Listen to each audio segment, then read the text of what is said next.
Hi everyone, Tracy DW here. Out of all the literary genres, the legend is one of the best vehicles that we use to transport us back into the past. These traditional stories portray the great and the good performing acts of bravery, brutality, philanthropy, and succeeding against the odds, reflecting not only our human existence, but also our human nature and condition, to the extent where legends have become a staple part of our diet when feeding our understanding of how history is told.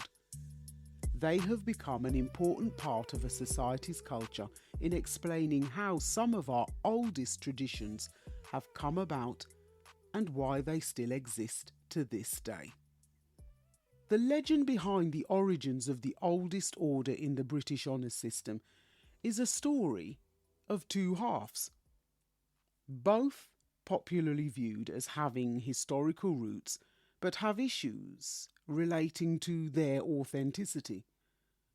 Was it the Countess of Salisbury and her lack of discretion when her garter slipped off her leg at a court ball, or was it the audacity of King Richard the Lionheart, inspired by St. George, who led his knights through victorious battles during the Crusades, rewarding their chivalry with a garter to wear around their thighs?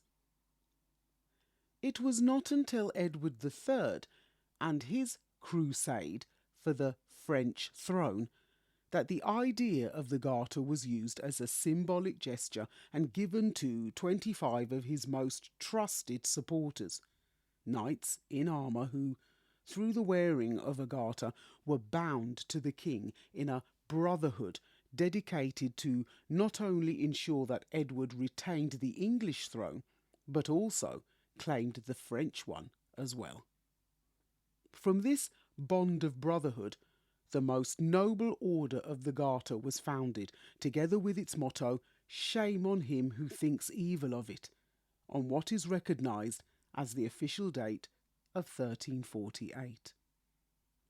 Rewarding acts of chivalry was practised throughout the Middle Ages by fraternities, societies and associations during the times of the Crusades, but some rewards were purely honorific, consisting of decorations or adornments known formally as orders.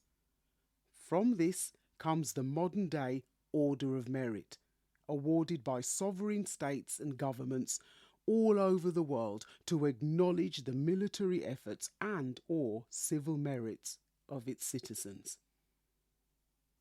Most of these awards carry medals that are ungraded, but have a clearly defined, well-cut criteria that individuals must meet. Nominations for orders are discussed biannually at the Honours Committee, consisting of government officials and ordinary citizens from different fields. As a result, nearly 1,400 names are published each year on New Year's Day and to mark the sovereign's official birthday. The Order of the Garter is outranked only by the Victoria Cross and George Cross and is committed to the Sovereign, Prince of Wales and 24 living members, including foreign royalty, called companions, all of whom wear the Garter on state ceremonial occasions. Honours for the Sovereign's discretion are Order of the Garter, Order of the Thistle, the Royal Victorian Order and the Order of Merit. In 2004, a Commons Committee report entitled A Matter of Honour, Reforming Our Honour System, recommended phasing out the title Order of the British Empire, as it was now considered unacceptable, being thought to embody values that are no longer shared by many of the UK's population.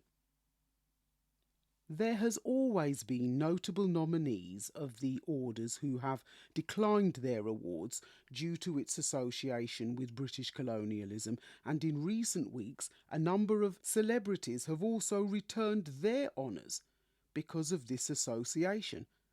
But when did the orders of chivalry and the honours system become colonialised? The honours list was first published in 1890 in the London Gazette, and it included the Indian Order of Merit, a military or civilian decoration of British India first awarded in 1837 but cancelled in 1947. But it was Queen Victoria's successor, Edward VII, who established an Order of Merit for the Commonwealth realms on the 26th of June 1902 to acknowledge exceptionally meritorious service in our Navy, Army and towards the advancement of art, literature and science. Its 24 living members currently represent a range of ethnic backgrounds. Each individual has contributed a vast body of work, with contributions ranging from architecture, philanthropy and politics to broadcasting, playwriting and history. Baroness Floella Benjamin and Sir David Attenborough being two of its most prominent members. However, there has not been a replacement for its last honorary member, Nelson Mandela, since his death in 2013. On the 4th of June 1917, Edward VII's successor, George V, filled what he perceived to be gaps in the honours system by creating the 5 classes that we are most familiar with today. The Orders of Chivalry being Knight Grand Cross or Dame Grand Cross, GBE, Knight Commander or Dame Commander, KBE or DBE, Commander of the Most Excellent Order, CBE, Officer of the Most Excellent Order, OBE, and Member of the Most Excellent Order, MBE. In 1918, the monarch went a step further by dividing within the classes into military and civilian divisions.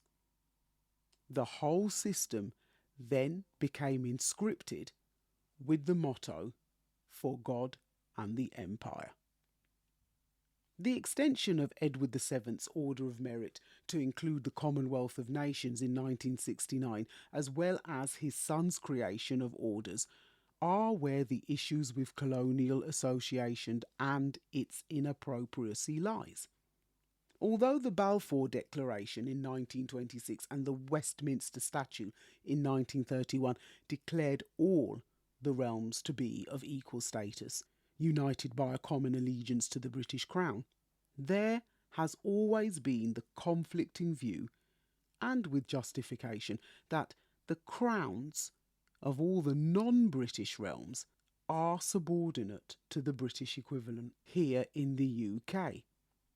There is a difference between the Commonwealth of Nations, those former colonies who do not have the British monarchy as head of state, and the Commonwealth realms. 7 states which doubled in number from between 1952 up to the present day, with Barbados recently becoming a republic in 2021.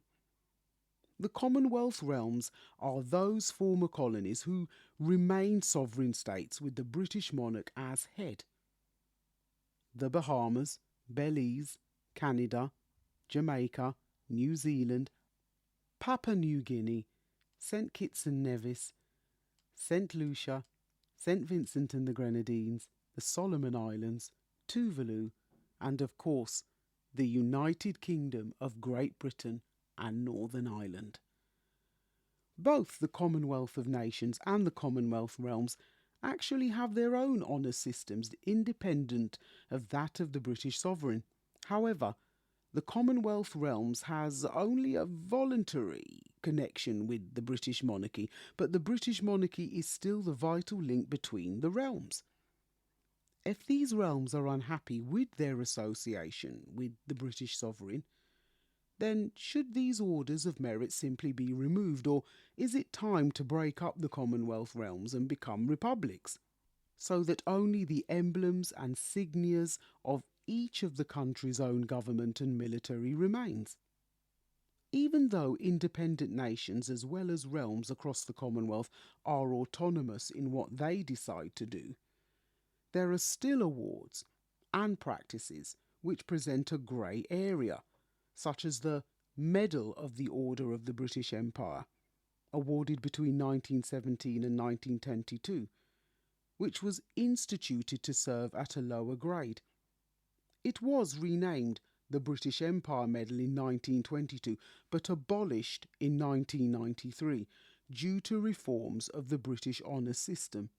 However, it was awarded in 2012 to mark the Diamond Jubilee, and this medal is still awarded in some Commonwealth nations such as the Bahamas and the Cook Islands. These orders of merit and the continual discussion around them are yet another example of history's problematic nature, where things evolve past their original intentions and extend beyond their original use. But it is like the decision to pull down statues, such as that of Edward Colston in the Bristol docks, or rename landmarks and streets. It all plays into the wider discussion about what parts of history do we demolish and what do we want to leave behind for future generations. We all have a role to play in making history, but if we choose what and whom should represent the past, do we become guilty of manipulating history and possibly erasing some of its most important lessons? If you liked this podcast, then stay on this listening platform and check out my other podcast episodes related to this one, such as What Do We Know About Edward Colston and Colonialism on Your Doorstep, all the way back in the first season, Long to Reign Over Us, both the prelude and the main act episodes in the second season, and An Open Letter to King Charles III, also from the second season. And don't forget what I call the heart and soul of the Stories to be Told movement, my stories or poetic narratives, Caribbean Wind, Caribbean Rush, Knights at the Round Table, the Berlin Conference 1884, and Gone with the Wind, Macmillan's Speech for Change. They're all available on the website in both Kindle and paperback formats. And also the publication of our latest 4 titles. If you want to find out more, just visit storiestobetold.com and check out the learning platforms for The Journey's End, Giving Back Hong Kong, Bite from the Big Apple, A Story for New York, Hope for Zimbabwe, Arise the Phoenix, and A Story for South Africa. If you've visited the promotions page on the website recently, you'll notice the monthly giveaways that we have for this year, and for this month, it's a copy of Bite from the Big Apple, A Story for New York, to celebrate Black History Month in the US and African Heritage Month in Canada. The time has come to announce our promotions winner for this month, and I would like to say congratulations to Cherif. A copy of Bite from the Big Apple, A Story for New York is on its way to you. If you would like to purchase your own copy, the link is also in the show notes, as well as the link to my first ever newsletter. If you're currently on my email list, you would have certainly received it by now, with info about African Heritage Month and my nomination for Authoress of the Year 2022 with aspiring authors. And I must say, it was an amazing virtual online attendee event last Saturday night. So in March's newsletter, I will be updating you all with the details from that event. Now, if you're not a part of the email list, what are you waiting for? Just visit storiestobetold.com and sign up, where you can opt in and receive your free samples of my first 4 titles. And also, it's the only way to enter the draw for a chance to win a giveaway.